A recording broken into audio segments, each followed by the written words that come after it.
तर आहे की 10 वोल्टेज 20 वोल्टेज प्लस मायनस म्हणजे करंट फ्लो होतो 5 ओम, इथं आहे की 6 ओम, हा काय की I1 लूप आहे, हा काय की I2 लूप आहे. सो आहे की 10 ओम 15 वोल्ट. त्या आहे की किर्चॉफ व्होल्टेजला आपल्याला अप्लाय करायचं आहे. किर्चॉफ व्होल्टेजला कसं अप्लाय करतं, तर आपण पहिल्यांदा जे ब्रांच करंट आहे की इनकमिंग करंट कसं फ्लो होतो, आउटगोइंग करंट कसं फ्लो होतं, तर सगळं किर्चॉफ करंट लावायचं. मग आपण फक्त करंट दोन्ही लूपमध्ये कसं फ्लो होतं ते फक्त डायरेक्शन दाखवणार की याच्यामध्ये I1 असा फ्लो होतो, तर प्लस मायनस फक्त जे सोडणारा करंट आहे तो फक्त हे अजून करायचा.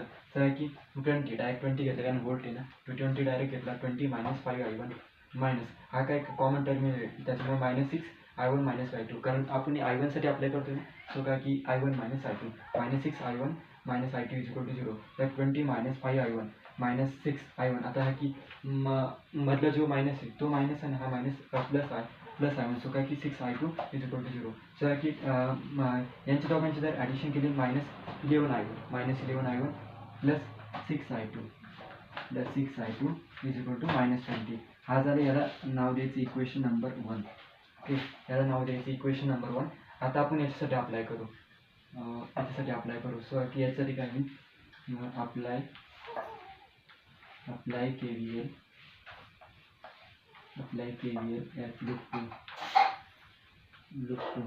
ओके, अप्लाय KVL लूप 2 साठी अप्लाय केलं तर -10I2 -15 मायनस हा का की हे ना, सो की -6 प्लस मायनस ओके, तो -6I2 -I1 = 0.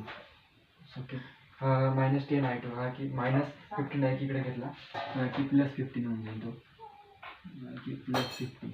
ओके, हा +15 झाला. ओके, -10I2 तर याला पुढे सॉल्व केलं -10I2 -6I2 +6I1. ओके, याच्या दोघांची जर केले -10 -6 म्हणजे -16 आलं. सो की 6I1 -16I2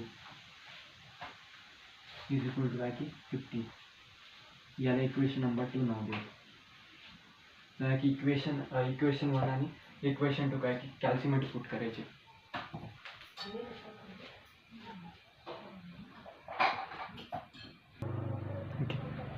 जर आपण कॅल्सीमध्ये पुट केलं, कॅल्सीमध्ये व्हॅल्यू कशी पुट करायची की शिफ्ट दाबायचं, शिफ्ट दाबल्यानंतर मोड असतो, मोड नंतर काय की 5 दाबायचा, 5 नंतर 1 दाबायचं. आपल्याला दोन इक्वेशन पुट करण्यासाठी तिथे भेटतं. तर की I1 जो आपल्याला भेटतो 1.64 भेटतो. I1 काय की 1.64 आणि I2 जो भेटतो I2 की -0.